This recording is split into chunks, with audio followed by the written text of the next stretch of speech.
మోడీ గారిని ఓడించడం ఎందుకంత కష్టం? ఎందుకంటే ఆయన ముందు ఒక పెద్ద గోడ లాంటి మనిషి ఉన్నాడు. ఆయనే అమిత్ షా. మోడీ గారితో ఫైట్ చేయాలంటే ముందు అమిత్ షా వేసిన ప్లాన్స్‌ని బ్రేక్ చేయాలి. అసలు అమిత్ షా ప్లాన్స్ ఎలా ఉంటాయో తెలిస్తే మీ మైండ్ బ్లాక్ అవుతుంది. అదెలాగో ఈరోజు వీడియోలో తెలుసుకుందాం. స్టేజ్ మీద కనిపించే హీరో మోడీ గారైతే వెనక ఉండి ఆ సినిమాను నడిపించే డైరెక్టర్ అమిత్ షా. మోడీ గారిని ఓడించాలని ప్రతిపక్షాలు వేసే ప్లాన్స్ అన్నీ ఫ్లాప్ అవ్వడానికి కారణం ఈ డైరెక్టరే. మోడీ గారిని టార్గెట్ చేయాలంటే ముందు ఈ అమిత్ షా బ్రెయిన్‌ని బీట్ చేయాలి. అసలు అమిత్ షా ఎలాంటి వ్యూహాలు వేస్తారో ఇప్పుడు తెలుసుకుందాం. ఒక నిజం చెప్పనా, మోడీ గారిని ఓడించడం ఎవరికైనా సాధ్యమే. కానీ మోడీ గారి వెనక ఉన్న అమిత్ షా మైండ్ గేమ్‌ని దాటడమే ఎవరి వల్ల కావడం లేదు. ఒకరు ఫేస్ అయితే మరొకరు బ్రెయిన్. విపక్షాలు అసలు ఈ ఇద్దరిని ఎందుకు విడదీయలేకపోతున్నాయి? అమిత్ షా గారి పూర్తి పేరు అమిత్ అనిల్ చంద్ర షా. 1964లో ముంబైలోని ఒక రిచ్ గుజరాతీ బిజినెస్ ఫ్యామిలీలో ఆయన పుట్టారు. వాళ్ళ నాన్నగారికి ప్లాస్టిక్ పైపుల వ్యాపారం ఉండేది. కానీ అమిత్ షా గారికి బిజినెస్ కంటే రాజకీయాల మీద, దేశం మీద ఇంట్రెస్ట్ ఎక్కువ ఉండేది. 1980ల టైంలో ఆయన ఆర్ఎస్ఎస్‌లో ఒక మామూలు కార్యకర్తగా చేరారు. అప్పుడే అహ్మదాబాద్‌లోని ఆర్ఎస్ఎస్ ఆఫీస్‌లో ఒక వ్యక్తిని కలిశారు.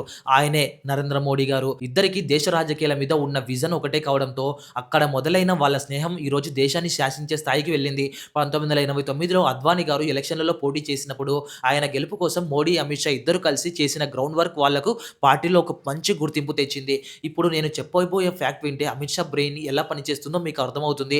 1990ల టైంలో గుజరాత్‌లో కాంగ్రెస్ పార్టీ చాలా స్ట్రాంగ్‌గా ఉండేది. ముఖ్యంగా డైరీలు, కోఆపరేటివ్ బ్యాంకులు అన్నీ వాళ్ళ చేతిలోనే ఉండేవి. 2000 సంవత్సరంలో Ahmedabad district cooperative bank ADCB అప్పుల పాలైంది. దాదాపు 36 కోట్ల రూపాయల నష్టంలో ఉండి మూతపడే పరిస్థితికొచ్చింది. ఆ టైంలో అమిత్ షా ఆ బ్యాంకుకు చైర్మన్‌గా వెళ్లారు. వెళ్ళిన వెంటనే ఏం చేశారో తెలుసా? బ్యాంకులో ఎవరైతే అప్పులు తీసుకొని ఎగ్గొట్టారో వాళ్ళందరినీ లిస్టు తీసి చాలా కఠినంగా డబ్బులు వసూలు చేశారు. అప్పులు కట్టని వాళ్ళ ఆస్తులు జప్తు చేశారు. ఎంతలా అంటే కేవలం ఒక్క ఏడాదిలోనే 36 కోట్ల నష్టంలో ఉన్న బ్యాంకును ఏకంగా 27 కోట్ల లాభంలోకి తీసుకొచ్చారు.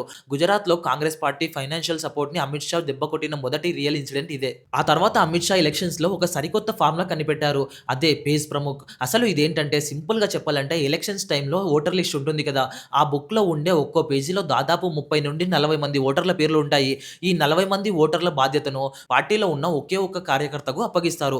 అతనినే పేజ్ ప్రముఖ్ అంటారు. ఆ 30 మందితో ఎప్పుడూ టచ్‌లో ఉండడం, వాళ్లకు ప్రభుత్వ పథకాలు అందేలా చూడడం, ఖచ్చితంగా వాళ్ళు ఓటు వేసేలా మోటివేట్ చేయడం అతని డ్యూటీ. ఈ ఒక్క ఐడియాతో బీజేపీ గ్రౌండ్ లెవెల్‌లో ఎవరికీ అందనంత స్ట్రాంగ్ అయిపోయింది. ఇప్పటికీ ఏ ఎలక్షన్స్ జరిగినా బీజేపీ వాడే మెయిన్ బ్రహ్మాస్త్రం ఇదే. రాజకీయాల్లో ఎప్పుడూ విజయాలే ఉండవు. అమిత్ షా జీవితంలో కూడా ఒక పెద్ద కుదుపొచ్చింది. 2010 టైంలో ఆయన గుజరాత్ హోంమంత్రిగా ఉన్నప్పుడు ఒక ఎన్‌కౌంటర్ కేసులో ఆయన్ని సీబీఐ అరెస్ట్ చేసింది. ఆయన మంత్రి పదవికి రాజీనామా చేయాల్సొచ్చింది.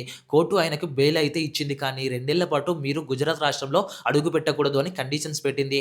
అప్పుడు ఆయన గుజరాత్ వదిలేసి ఢిల్లీ వెళ్ళిపోయారు. ఆ 2 ఏళ్ల అజ్ఞాతవాసాన్ని ఆయన బాధపడుతూ గడపలేదు. ఢిల్లీలో ఒక రూమ్‌లో కూర్చొని దేశం మొత్తం మీద ఏ కులం ఓట్లు ఎక్కడ ఉన్నాయి, ప్రాంతీయ పార్టీల వీక్‌నెస్ ఏంటి అని ఒక పెద్ద డేటాబేస్ రెడీ చేసుకున్నారు. ఆ హోంవర్కే ఆయన జీవితాన్ని మార్చేసింది.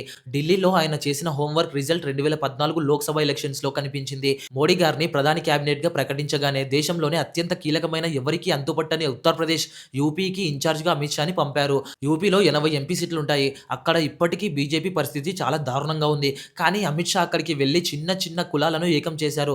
బీజేపీ ప్రచార రథాలకు జీపీఎస్‌లు పెట్టి మరి తన ల్యాప్‌టాప్‌లో ట్రాక్ చేశారు. రిజల్ట్ ఏంటో తెలుసా? 80 సీట్లకు గాను బీజేపీ ఏకంగా 70 సీట్లు గెలిచింది. స్వతంత్రం వచ్చిన తర్వాత యూపీలో ఒక పార్టీకి ఇన్ని సీట్లు రావడం ఇదే తొలిసారి. ఈ విజయంతో అమిత్ షా పేరు దేశవ్యాప్తంగా మారుమోగిపోయింది. యూపీలో గెలిచిన తర్వాత అమిత్ షా డైరెక్ట్‌గా బీజేపీ జాతీయ అధ్యక్షుడైపోయారు. ఆ తర్వాత ఆయన టార్గెట్ చేసిన ప్లేస్ నార్త్ ఈస్ట్, ఈశాన్య రాష్ట్రాలు, ముఖ్యంగా త్రిపుర. త్రిపురలో కమ్యూనిస్టులు 25 ఏళ్లుగా పవర్‌లో ఉన్నారు. అసలు వాళ్ళను ఎవరు ఓడించలేరు అనుకున్నారు. పైగా 2013 ఎలక్షన్లలో అక్కడ బీజేపీకి వచ్చిన ఓట్లు కేవలం 1.5% మాత్రమే. అలాంటిది 2018 నాటికి అమిత్ షా స్వయంగా అక్కడికి వెళ్లి క్యాంపులు వేశారు. అక్కడి గిరిజనులను ఏకం చేశారు. 1.5% ఓట్లు ఉన్న ఆ పార్టీని ఏకంగా అధికారంలోకి తీసుకొచ్చి ముఖ్యమంత్రిని కూర్చోబెట్టారు. దీన్ని బట్టి ఆయన ప్లానింగ్ ఎంత డేంజరస్‌గా ఉంటుందో అర్థం చేసుకోవచ్చు.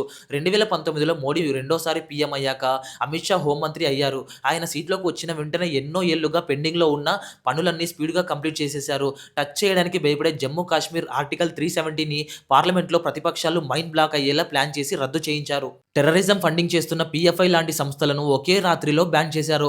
వందల ఏళ్ల నాటి పాత బ్రిటిష్ చట్టాలను తీసేసి భారతీయ న్యాయ సంహిత అనే కొత్త చట్టాలను తీసుకొచ్చారు. సో ఫైనల్‌గా చెప్పాలంటే నరేంద్ర మోడీ గారు ఒక విజన్ చెబితే దాన్ని పక్కాగా క్షేత్రస్థాయిలో అమలు చేసేది అమిత్ షానే. మన మోదీది ఇమేజ్ అయితే అమిత్ షాది స్ట్రాటజీ. అందుకే విపక్షాలు మోడీ గారిని ఓడించాలంటే ముందు అమిత్ షా గారిని ఓడించాలి.